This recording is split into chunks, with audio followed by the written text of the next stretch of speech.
세상에 떠도는 기묘한 괴담들. 첫 번째 이야기. 강화도에서 흉사를 맞을 뻔한 실제로 겪었던 실화괴담. 평소와 같이 퇴근하고 집에 들어왔다. 그런데 그날따라 아내의 안색이 좋지 않았다. 씻고 TV를 보는데도 안절부절 못하며 뭔가 할 말이 있는 것처럼 주위를 맴돌고 있었다. 나는 아내에게 무슨 일이냐고, 나한테 할 말 있냐고 물었다. 그러자 아내가 친구 은숙이와 함께 용안 무당이 있다고 해서 같이 갔다고 했다. 아내는 점괘를 다 보고 나오려는데 무당이 너희 어머니 얼마 전에 가슴 아파서 입원했지? 이렇게 말했다고 했다. 실제로 한 달 전에 장모님은 협심증으로 일주일간 병원에 입원해 있으셨다. 그리고 그 무당은 말을 이어갔다. 너희 어머니한테 백호살이 들었어. 흉살 중에 흉살이야. 근데 하필 네가 상문살이 들었어. 어머니한테 잘해. 너 그러다 상복 입을 수 있다. 이렇게 얘기를 했다. 너무 찜찜해서 아내는 무슨 말을 그렇게 하냐며 자리를 박차고 일어나려는데 그 무당이 다시 말을 했다.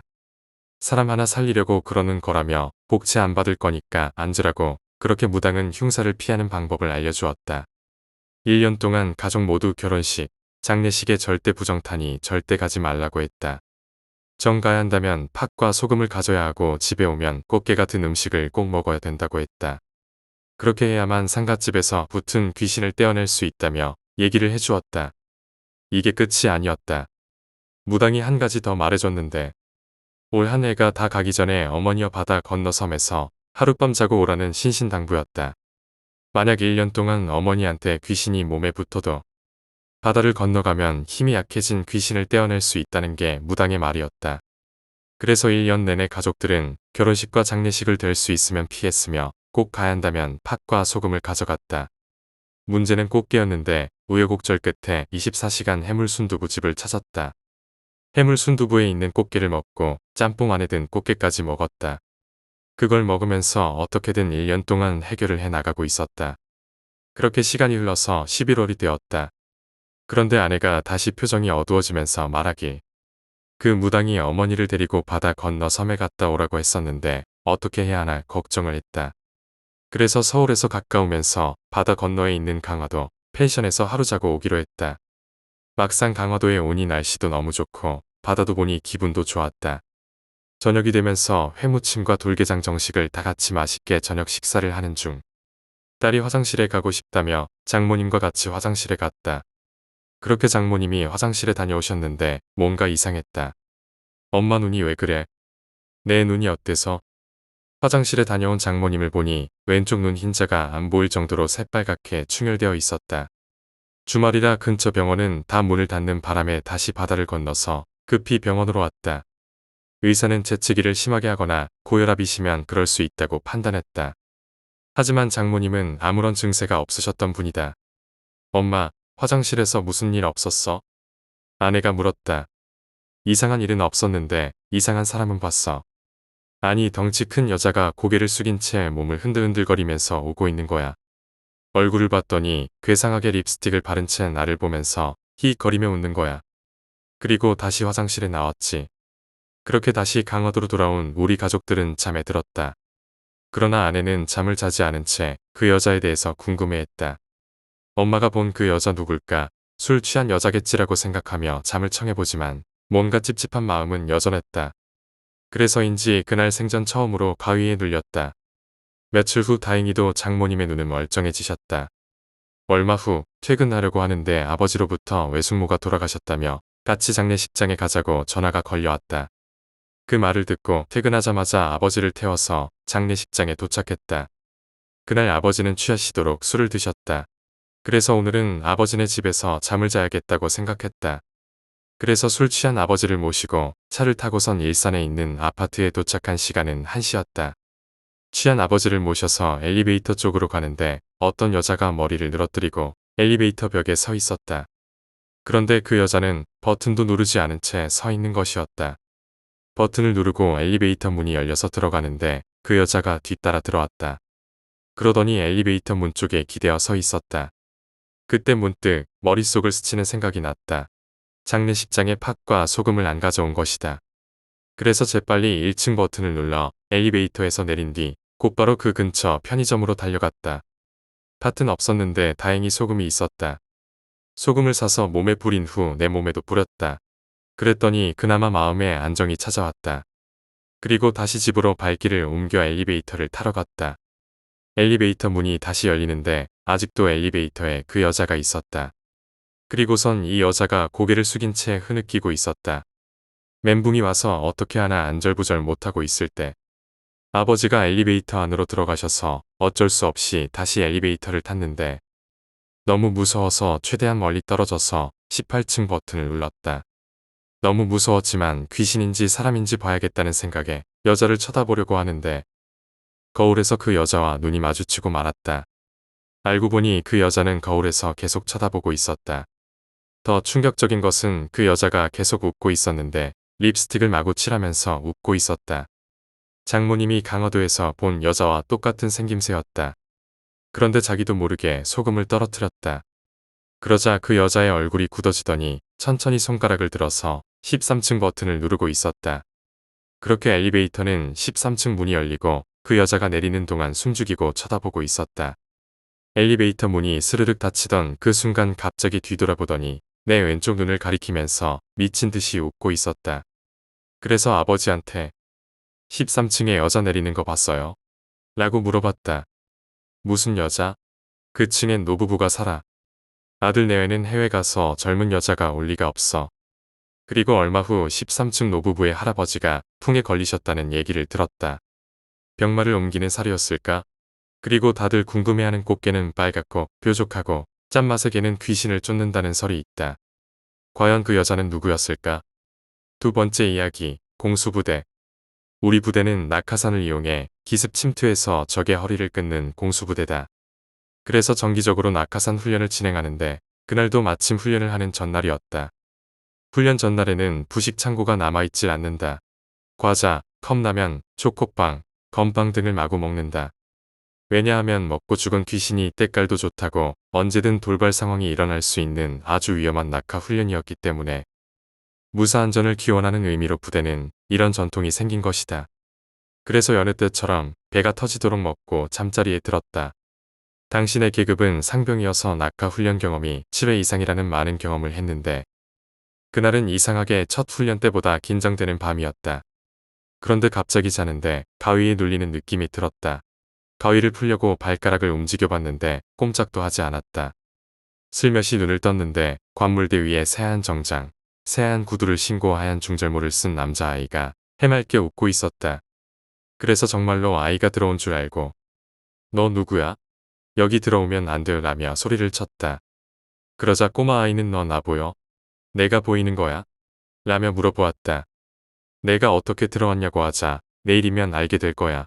라고 말하면서 계속 웃고 있었다. 그리고 잠에서 깼다. 꿈을 꾼 거였다. 시계를 보니 새벽 1시였다. 뒤숭숭한 마음에 담배를 피우려고 밖으로 나갔다. 불을 붙이려는 그 순간 다시 그 아이의 울음소리가 들렸다. 이상하다 싶어서 주변을 봤더니 이번에는 새까만 정장에 까만 구두에 까만 중절모를 쓴 어린아이가 웃고 있었다. 너무 놀라서 담배를 떨어뜨리며 너 여기 어떻게 들어왔어? 라고 물어봤더니 내일이면 알게 될 거야. 라며 계속 웃고 있었다. 그때 기상나팔 소리가 들렸다. 모든 게 다 꿈이었다. 깼다고 생각했던 것도 꿈속이었다. 기이한 꿈에 일어난 후에도 계속 찝찝한 느낌이 들었지만 훈련 나갈 준비를 하고 있었다. 그런데 후임 한 명이 잠을 잘 못 잤는지 계속 눈을 비비고 있었다. 나는 후임에게 왜 그런지 물었는데 후임이 사실 어젯밤 이상한 꿈을 꿨다면서 얘기하기 시작했다. 관물대 위에 하얀 정장에 하얀 구두, 하얀 중절모 쓴 꼬마아이가 앉아 있었는데 웃으면서 저를 내려다보고 있었다고. 나는 너무 놀라 하얀 정장 입은 꼬마라고. 혹시 까만 정장 입은 아이도 봤냐고 물어봤다. 그랬더니 후임이 어떻게 알았냐고 하는 게 아닌가. 여기에 너무 놀라서 그날 아침밥이 코로 들어가는지 입으로 들어가는지 모른 채 멍했다. 왜 하필 이 꿈이 낙하산 훈련 전날 이런 꿈을 꿨는지 찝찝하고 이상했다. 복잡한 머릿속에 연병장에 집합을 했다. 곧 이어서 소대원의 낙하산과 군용 트럭 2대가 왔다. 트럭 한 대는 낙하산을 씌웠고 또 다른 트럭 한 대는 소대원들이 탔다. 출발하기 전에 소대원들끼리 하는 얘기를 듣게 된다. 하얀색 정장, 검은색 정장. 너도 봤다고. 이런 얘기들이 웅성웅성거렸다. 다들 목격한 듯이 그 얘기를 하고 있었다. 알고 보니 같은 침상에서 자는 9명의 소대원 모두가 똑같은 꿈을 꾼 것이다. 이제는 그냥 무시할 수 없는 꿈으로 생각한 나는 행정과 보급을 담당하는 행정보급관님을 찾아가 말했다. 저희가 어제 이상한 꿈을 꿨는데 모두 같은 꿈을 꿨다고. 훈련을 받기 싫어서 거짓말을 하는 거라 생각한 행보관님은 잔말 말고 트럭에 탑승하라며 말씀하셨다. 울며 겨자 먹기로 트럭에 탄 후 비행장으로 향했다. 모두 같은 꿈을 꾼 9명의 소대원들은 불안불안했다. 비행장으로 향하는 좁은 산길이 마치 죽으러 가는 것 같았다. 그렇게 5km쯤 이동했을 무렵 2대의 트럭이 멈춰섰다. 그리고 행보관이 달려오시더니 니네들 같은 꿈 꿨다고 했지? 일단 내려 다른 트럭 바꿔 타라. 행보관님은 낙하산을 실은 트럭과 바꿔 타게 했다. 트럭을 바꿔 탄 후 다시 출발했다. 그런데 그때 점점 먹구름이 몰려오더니 비가 내리기 시작했다. 그때 나는 안도의 한숨을 쉬었다. 비가 오면 낙하 훈련이 취소된다. 그제서야 소대원들 모두 긴장이 풀렸는지 잡담도 하고 기분이 풀어졌다. 그때 방금 전까지 타고 있던 트럭이 시동이 꺼지고 바퀴가 헛돌면서 그대로 옆으로 쿵하하고 낭떠러지로 굴러 떨어졌다. 실려있던 낙하산은 사방으로 떨어지고 나무에 걸려서 찢어졌다. 이 모든 상황에 너무 놀랐다. 만약 행보관님이 바꿔 타라고 지시하지 않았더라면 여기저기 튕겨져 나간 낙하산의 모습이 우리 소대원들의 모습이 아니었을까? 그 후 3일 뒤 휴가를 나와서 본가에서 잠을 자다가 깨 물을 마시러 나갔는데 거실 소파에서 그때 하얀 정장을 입은 아이가 또 앉아 있었다. 그 아이는 나를 쳐다보면서 해맑게 웃으며 거봐 내가 알게 된다고 했지? 이렇게 말했다. 결과를 알려주고 그 꼬마는 보이지 않았다. 19년이 지난 지금도 생생하게 기억이 난다. 사고 후 소대원들을 부른 행보관님은 군생활 30년 만에 이런 적 처음이라면서 꿈사고 관련 이야기는 전역할 때까지 함구해달라고 신신당부하셨다. 세 번째 이야기, 신축빌라. 때는 2002년, 약 20년 전 이야기다. 그 당시에는 취업준비생이었는데 운 좋게 금방 직장을 구할 수 있었다.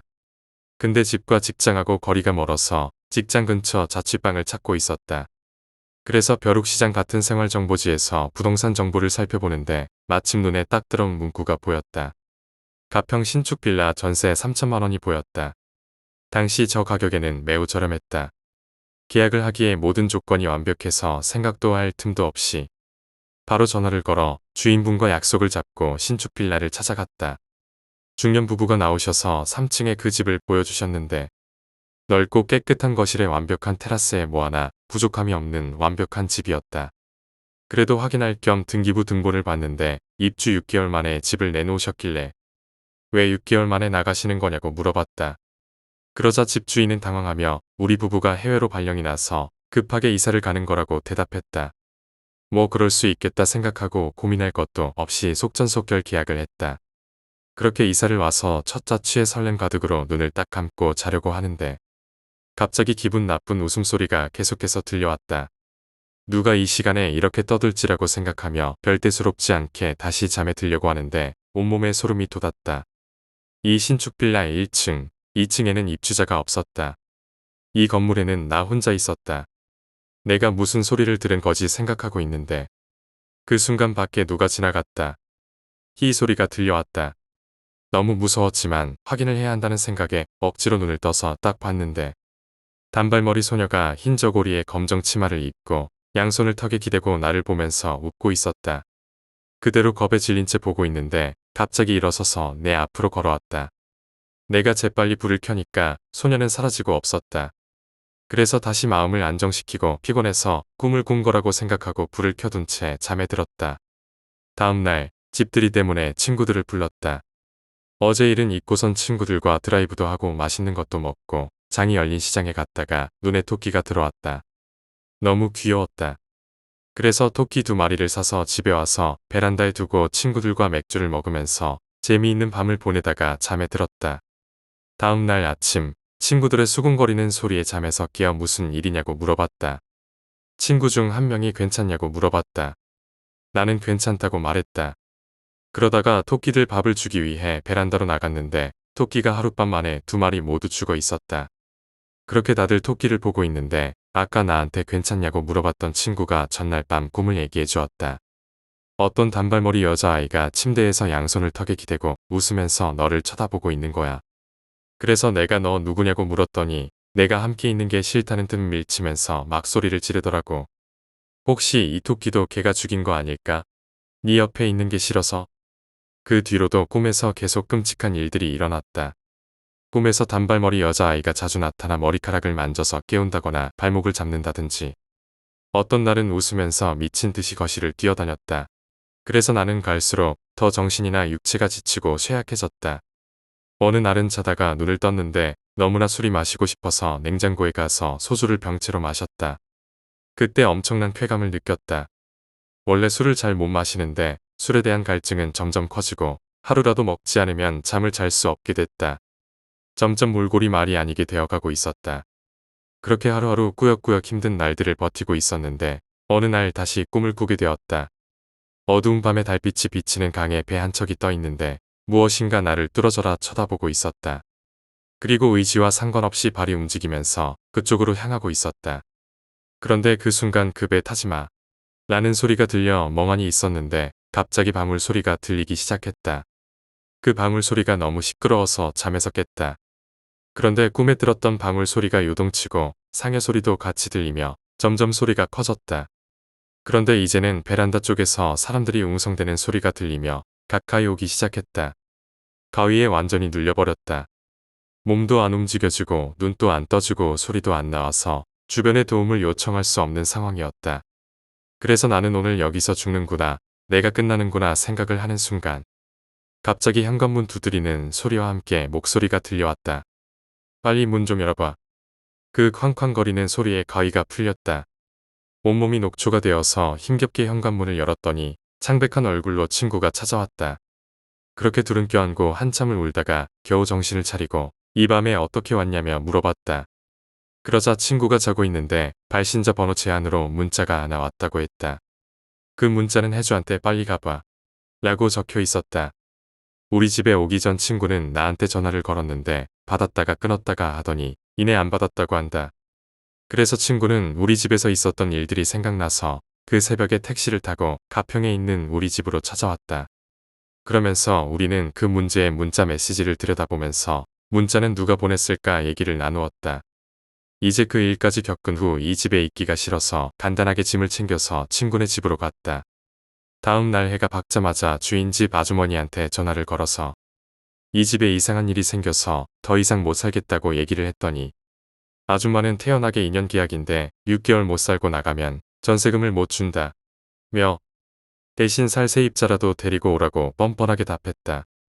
그래서 울며 겨자 먹기로 생활정보지에 가평 신축 빌라 전세 3천만 원 나는 공고를 올렸다. 얼마 있지 않아 연락이 와서 계약을 마쳤다. 다행인 게 새로운 세입자는 건장한 남자 3명이었다. 그때 꿈에서 타지 말라고 외치던 목소리는 외할머니였던 것 같다. 살아생전에 나를 그렇게 예뻐하셨다. 아마도 저승 가는 것도 막아주시고 문자도 외할머니가 도와주신 게 아닐지 생각해본다. 그 집에서는 도대체 무슨 일이 있었던 것일까? 네 번째 이야기, 친구의 손을 잡은 것. 얼마 전 친구와 여행을 갔을 때였다.